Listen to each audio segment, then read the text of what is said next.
happy March via these lovely kitties. These lovely kitties are reading their lovely books. It's a calendar I got for Christmas thanks to my sister-in-law Emily. They're so cute. So guys, I am not a chef whatsoever.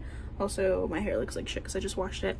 But I am not a chef whatsoever, so I learned this recipe from my mother-in-law and my boyfriend. So take what you will from this video because I'm probably doing half the things wrong. So I just got this beautiful Paris Hilton cookie glass. Ignore my dishes, oh my god.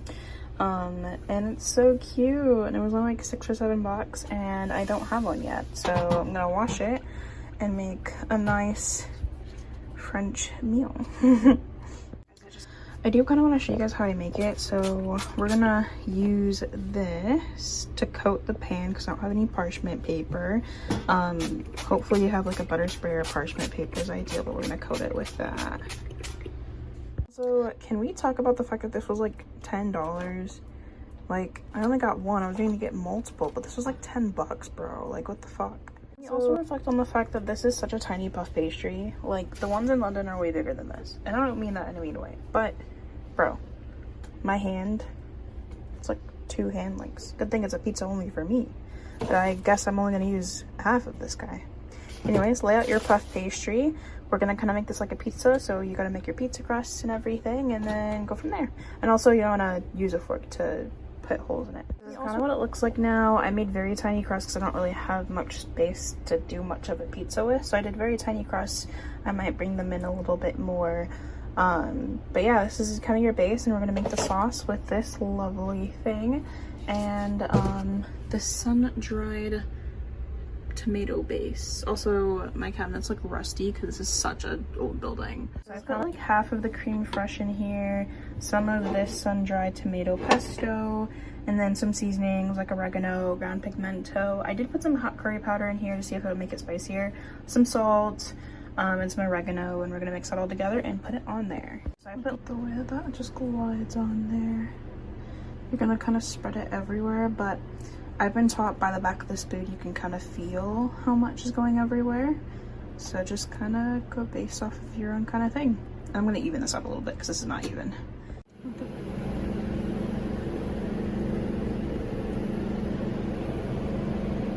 This is my little rice cooker that I'm trying to cook with. And yeah, I am currently cooking with it, and it's my first time ever making rice with a rice cooker, so I hope I don't fail. Excuse the mess. I've been making some yummy cinnamon rolls that's gonna get popped in the oven soon. But why does rice take so long to rinse? I've been rinsing this for like 5 minutes. 5 minutes, and it's my first time making rice, guys. First time. Look, my hands are red from like rinsing it in cold water. Excuse me.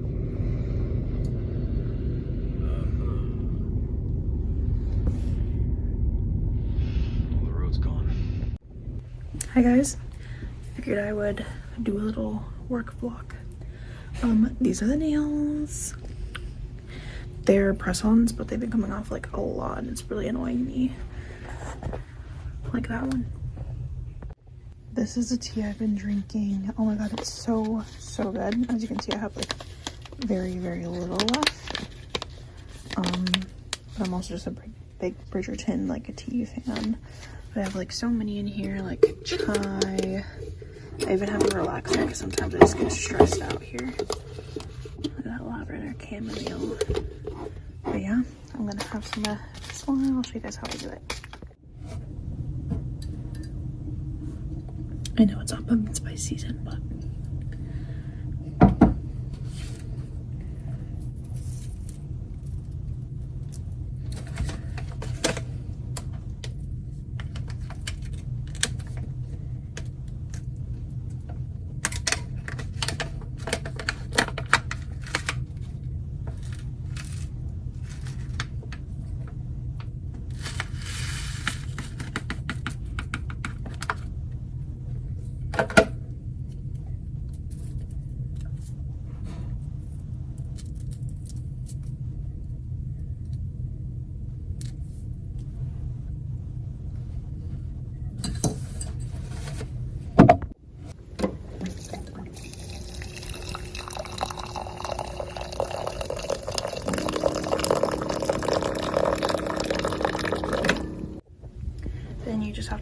steep for like a minute. And you're gonna have some loose tea leaves that are gonna be in there because you can't take everything. But I only filled it halfway and you guys will see why.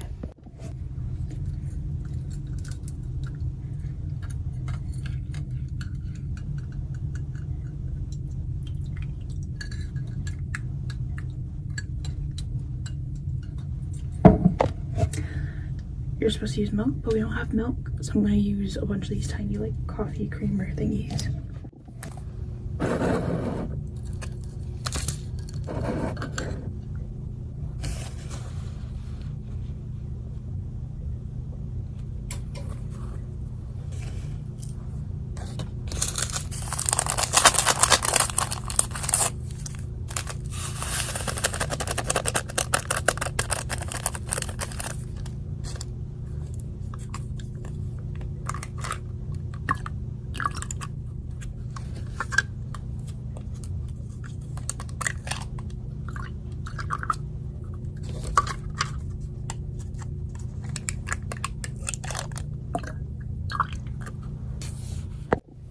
And that is how you make the English breakfast tea.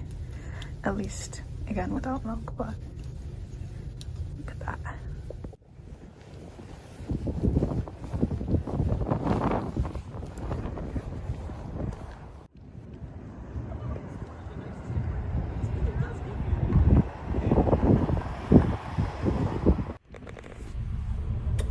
Check for the fit. Okay, anyway. I feel like I'm on a fucking cooking contest because me and my friends are doing like this bookish thing and I made like a bunch of croissants. Ugh. And I'm gonna show you guys what I'm gonna do with them super duper fast. Okay, so we've got whipped cream, nice and frothy. Frothy, is that the right word? I don't know if that's the right word. But this is the whipped cream. And we've got some yummy jam, because I couldn't find the real fucking fruit. But basically we're gonna take these and we're gonna cut this like here.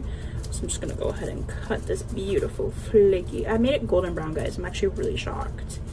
Like really shocked because I thought it was gonna be burnt, but it's actually like not burnt at all. So thank goodness. But yeah, so you're gonna cut it so you can have like a gap in there. And then you're gonna take your whipped cream. I should have waited till these cooled down a bit more, but I just don't have the time. I probably shouldn't have put the whipped cream first, but that's okay. So we kind of put in the whipped cream like that. And you also should go in and put in like the jam or the strawberries. And then I gotta do this like 2, 4, 6, 8 times. Hi guys, I am dyeing my hair for the first time, which is the first time I'm doing it by myself with some good old Bewitched in the background. But I'm dyeing it for the first time by myself. I normally have my best friend to help, but I want to try it this time by myself. So we've got these two. I have to put this in there, and then this is the conditioner for afterward, and then this has some gloves in it, and then we'll get started from there. This is the before. You can kind of see my roots like a lot. And then I'll show you guys the after. This is after. Now we're gonna wait for like 50 minutes. And hopefully it should be good. So this is after. You can see that I missed some parts, which is like okay for learning for next time, is to go a bit deeper on these. But this side actually looks pretty good. I need to do a little bit more of that, but overall, I wouldn't say it's too bad. Nice and refreshing. Whew. Guys, it's officially 70 like degrees outside and it actually feels really nice. And look at the red. The red is redding. It's a bit patchy. I look like I'm sweating, but I'm not.